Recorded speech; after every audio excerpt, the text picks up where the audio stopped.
Hi guys, this week we're going to talk about writing for TV, or actually if you're planning to write on TV or write for TV, I've been buying toys.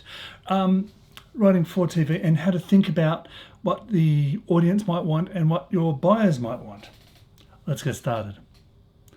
Okay, as some of you may know, I've been talking to some people that are involved in TV. I did a pitch on a show and they said it had legs. So I've been writing a few episodes and I'm going to be doing that sort of stuff. And these are some things that I've learnt lately.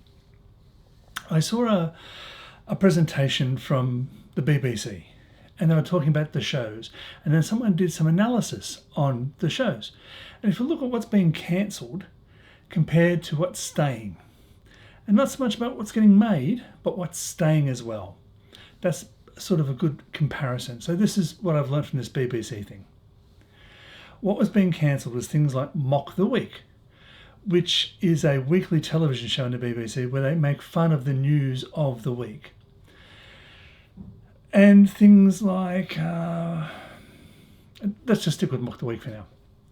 But the things that were staying were Would I Lie to You, QI, those sorts of shows. And the main pivotal reason in that was it not timelessness?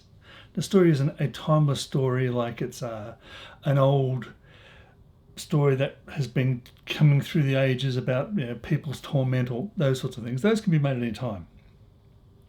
What those shows have is longevity and they don't age. You can watch QI when Stephen Fry was doing it many moons ago. You can go back 10 years ago and watch a QI episode from 10, 15 years ago and still laugh and still enjoy it. You can watch Will I Lie to You from 10, 15 years ago and still enjoy it and still laugh and have a great time. It's not so much that it's comedy. You can watch old Doctor Who's, Torchwoods, Silent Witness, Prime Suspect. You can watch these things because they're not stuck in a time. They don't have to be right now. They're not going to age out. So if you're going to think about writing something, don't try to make it too current, where it's a reflection of today's society and today's norms and the things that people believe right now. So a lot of Trump references at the moment because he's running at the moment. It's February 2024. He's got all his court cases going. He wants to run for presidency in November 2024. Between now and then, he could end up in prison. He may be the president in 2025. So if you start writing something that's very 2024, talking about a person who wants to run for office, but they've got all these prison things coming out, it's going to age poorly. People are going to go, oh, that was such a then thing. So, and producers and studios and prodcos, they're used to looking at it and going, no, it's great. It's so on nose. It's so on point right now. But it's going to age like disco. They can see that might take 3 years to get this out, but in 3 years' time, who knows where American politics is going to be? Will Trump be, the master of the world? Will he have taken over everything? Or will he be in prison? Will we have the Ukraine being part of Russia? Will Russia become part of the Ukraine? But so if you write something that's really topical right now about today's culture, like writing a film in the 70s, towards the end of the 70s, about disco and how disco is going to be great, you're going to be that Disco Larry character on The Simpsons, where he never got past 1975. He doesn't know the world's existing after 1975 because he wrote the ultimate disco movie, or, he has a disco franchise. That's not what you want. You want to write a story which is not timeless, so it still has a sense of urgency, that it has appeal to a current audience, but they can see that it has longevity. So timelessness and longevity are two different things. You want to create a show, whether it's an anthology, they're timeless. People and they have longevity. People still watch old Twilight Zone episodes.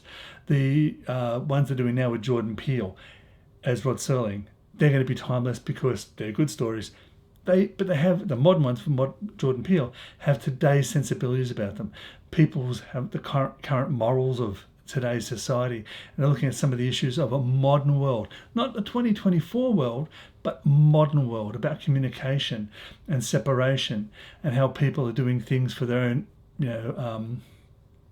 gain, not for the gain of others.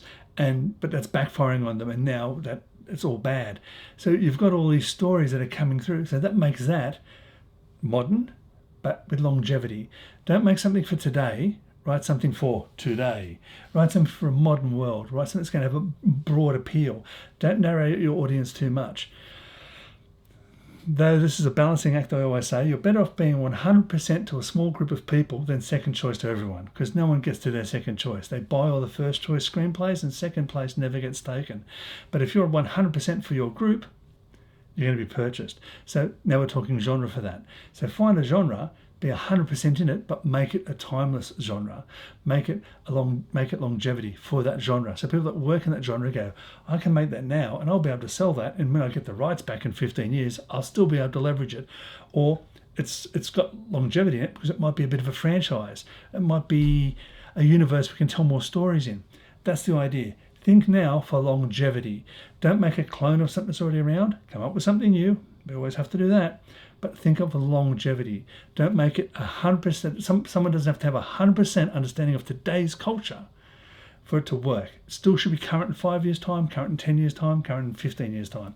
That's it. It's a quick video. As you can see, my office is a mess. I realised I didn't put anything out on Friday, so I've done a quick video now for this week. Next week, there's going to be better and longer videos. But as always, thank you for everyone who does this. That's an amazing thing. There's books, links for the Amazon store. You can get 20% off Write a Duet. I get nothing for that. That's just a code for you. T-shirts, books. And until next time, guys, keep writing. Bye.